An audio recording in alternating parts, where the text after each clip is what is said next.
Informed Choice Radio, episode 196 with Sandra Navidi. Super hubs. Finance is a complex self-organizing system where the main players, the people in the very center, the so-called super hubs, have the most power. Super hubs are extremely competitive and they continuously challenge themselves. They're mostly male, so I only look at the very top of financial institutions or the top players. Would there have been a financial crisis if there had been a Lehman Sisters? And research has shown women are more risk averse and more measured, and it's directly correlated to testosterone.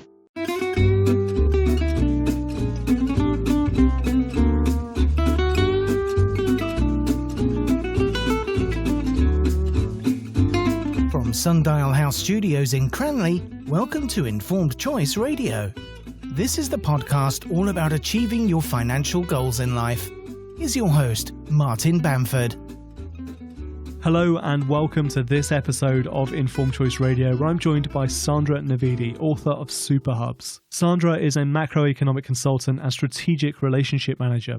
She is the founder and chief executive officer of BeyondGlobal, an international management consultancy. Sandra works closely with renowned economist Nouriel Roubini as Director of Research Strategies and Senior Relationship Manager at Roubini Global Economics. She previously held positions as an investment banker at Scarsdale Equities, General Counsel at Musinich & Co, and consultant at Deloitte. Sandra holds a law degree from the University of Cologne School of Law, Germany, and a Master of Law degree in Banking, Corporate and Finance Law from Fordham University School of Law in the USA. She is admitted to practice law in the Federal Republic of Germany as well as in the state of New York. Sandra is an expert commentator on financial markets, and she is the author of the best-selling book Super Hubs: How the Financial Elite and Their Networks Rule the World. Super Hubs is described as a rare, behind-the-scenes look at the global financial system and the powerful personal networks through which it is run, at the center of which sit the elites, the Super Hubs. The book combines an insider's knowledge with principles of network science. In Super Hubs, Sandra offers a startling new perspective on how the financial system really operates. In this episode of Informed Choice Radio, I speak to Sandra about what really happens at places like Davos, some of the common traits of the global financial elite,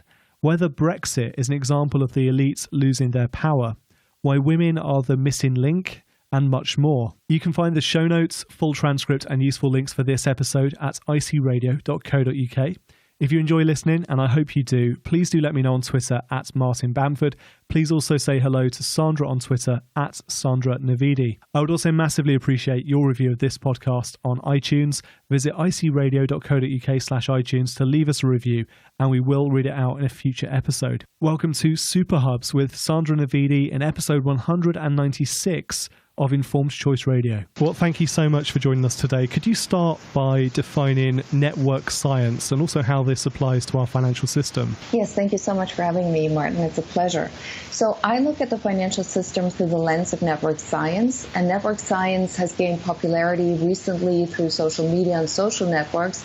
And what it does is that it mathematically substantiates the structure and behavior of networks, and everything consists of networks. We are networks, our brain, our environment, everything. And so all networks have the same behavior, and you can mathematically prove that.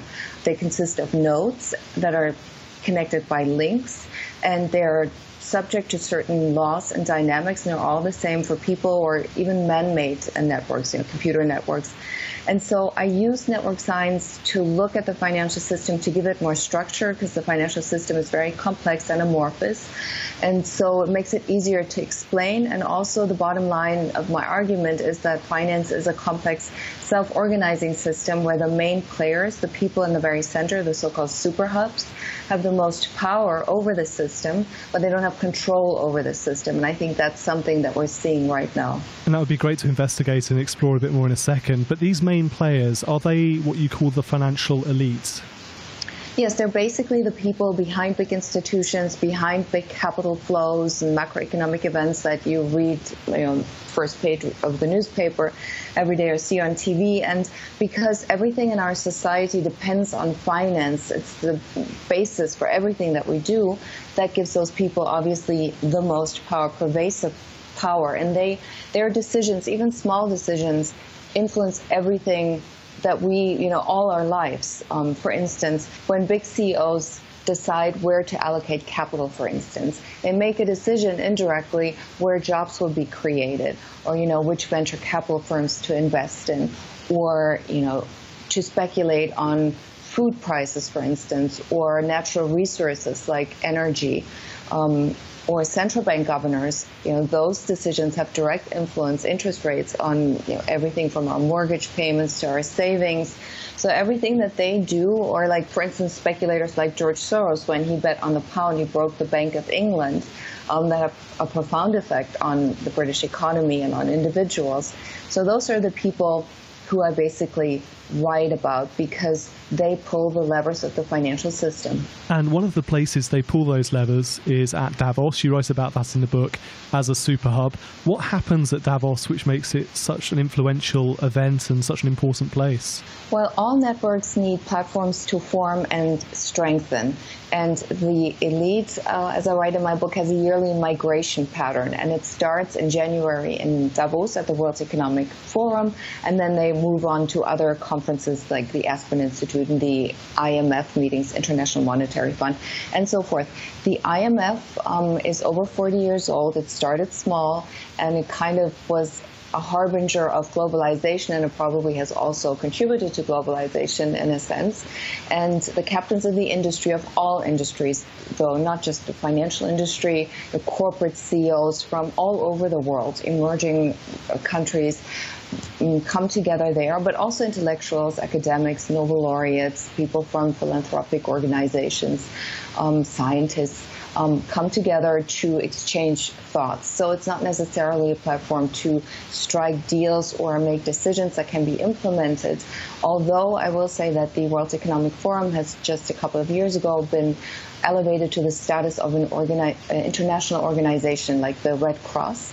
So they are basically mandated with public-private partnerships, or help make them come together. For instance, they bring corporations together with governments to do projects that would benefit society.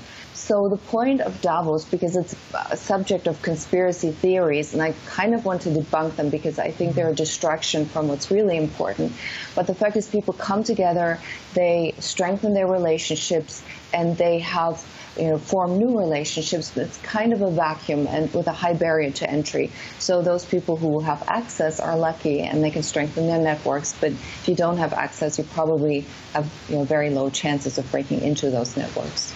And I'm guessing the simple act of attending Davos makes you very similar in the way you behave and the way you think to other members of the financial elite?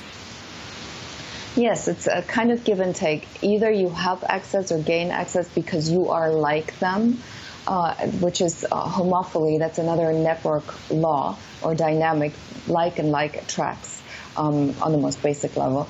So people have the same education, same background, same socioeconomic background. They have the same reference points, the same wavelength. They understand each other. They literally speak the same language, the same lingo.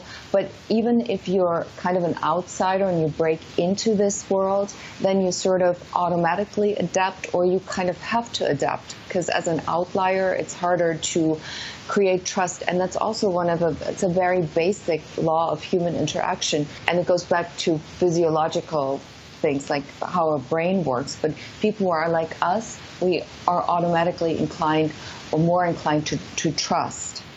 What's been the impact of the way these super hubs and these networks work on global finance? Has it all become a bit more fragile as a result? Yes, and that is because in all networks over time become more homogeneous, because all networks over time, all nodes in networks strive to create more connections to other nodes who are like them. And that's why all networks over time become more homogeneous. The more homogeneous a network becomes, the more fragile it becomes, because it becomes skewed. Diverse networks are more resilient. So what happens over time as networks become more homogeneous? Self-correcting feedback loops kick in. So we see this, without human intervention in the ecology. If something, a system becomes too skewed and, the bees die, then something else will kick in for the system to recalibrate. And what I argue in my book is that in the financial system, or in our society, as financial system is part of our overall society, and it intertwines with politics and with economics and on all different levels.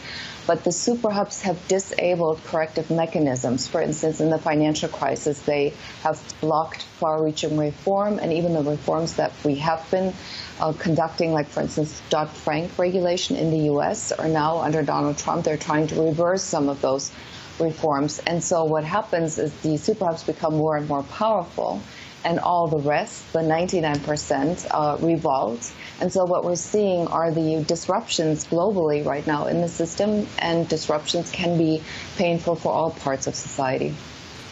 Thinking about the members of the financial elite, some of these individuals within super hubs, what are some of the common traits that you've identified? How do they behave? How do they think?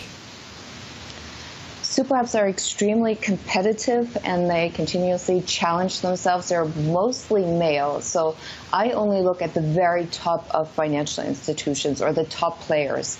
A few levels below, there are more women, but the fact is, or even at the entrance level, it's become more equal, more diverse. But the higher you go, the fewer women there are, and at the very top, there are hardly any women. So it's a testosterone-infused macho culture. So they're very competitive, and they strive to have power. They want to leave a legacy. They want to have impact. They have what sometimes surprises people. They have great emotional intelligence, social skills. That's how they build their relationships. They know how to connect with people, and especially in finance, because financial products are abstract. They're basically a construct. You sell a narrative, a story, because most products, only the performance materializes in the future. So you have to create trust, and you have to convince people, and that they're very good at that. They have great communication and sales skills. They're very eager to learn, intellectually curious, and have a tendency to be monomaniacal, have a monomaniacal focus on things. They're bordering on obsession. And you mentioned there the absence of women at the top of the financial elite. Within the book, you describe women as the missing link. So where do women feature in this, and what role could they play within super hubs? Well, I think they could play an important role because, as I said earlier, diverse systems are more resilient. So they should be more diverse in terms of ethnicity, socioeconomic background, but also, of course, by including more women.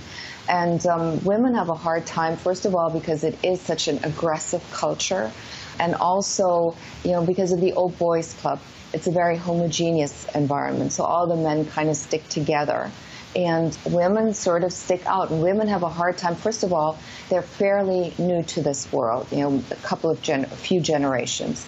And men have these old established networks. They have an easier time networking because men can go out with other men. For instance, after work, older men can go out with younger guys, more junior guys, for a drink or a sports bar. And with women, it's a little harder because even if it's completely appropriate, people fear that other people may gossip or that it may look strange. So women can't network as easily as other men can with other men, and that's a disadvantage. But also, it's partially their own fault because they're not as good in networking. They're used for networking in financial institutions to attract clients, to close deals. But when it's about their own interests, science has proven they're more hesitant, reluctant to use relationships for their advantage. They feel that it's kind of inappropriate to use relationship opportunistically. And of course, because they have a harder time, they have a chip on their shoulder, they have more self-doubt, and men are more self-confident in the professional environment.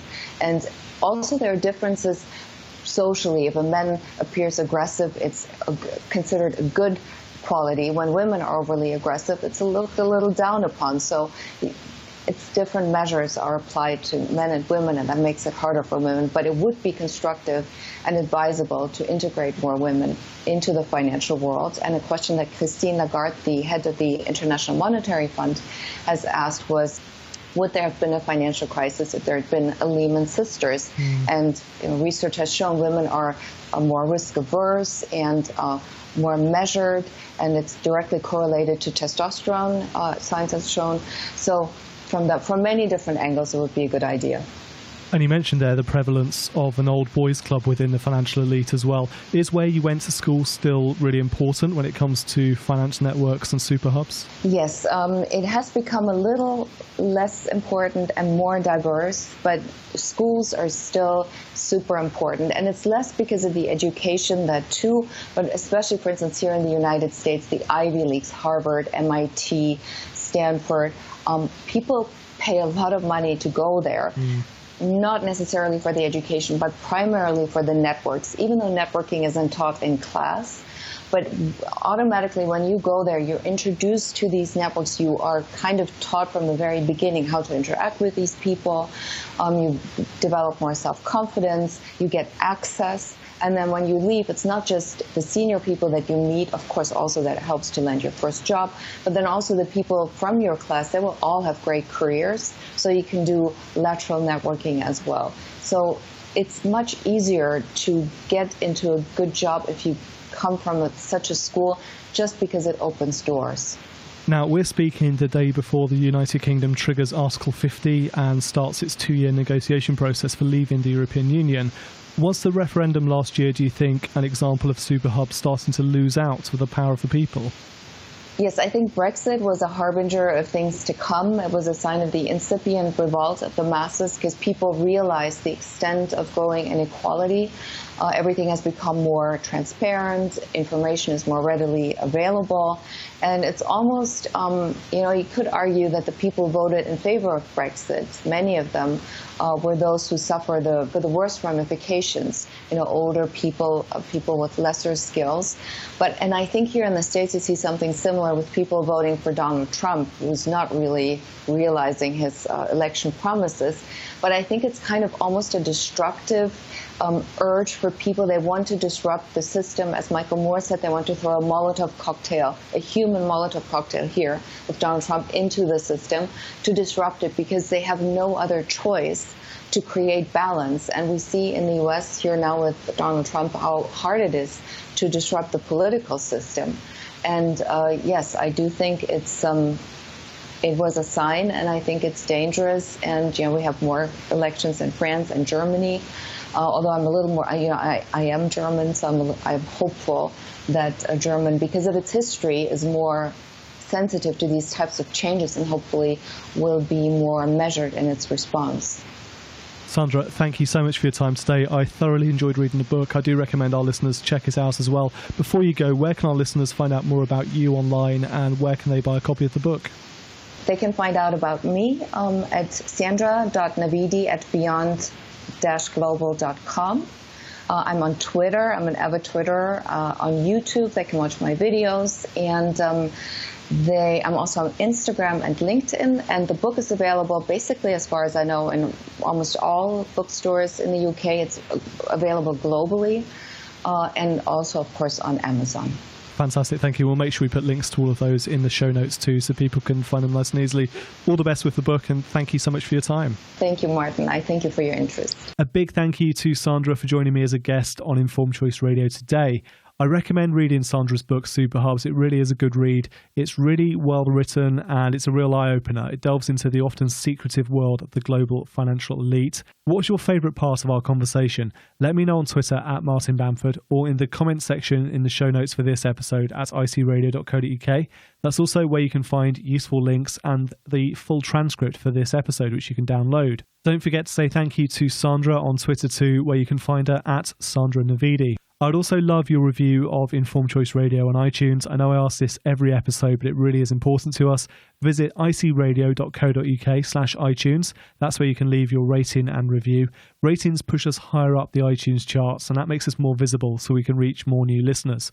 It just takes a minute, so please visit icradio.co.uk/iTunes, leave us your review, and we will, of course, read it out in a future episode. Thank you for listening to this episode, and thank you for your continued support of this podcast. Until next time, I'm Martin Bamford, and this is Informed Choice Radio. And remember, when it comes to your money, the more you know, the faster it can grow.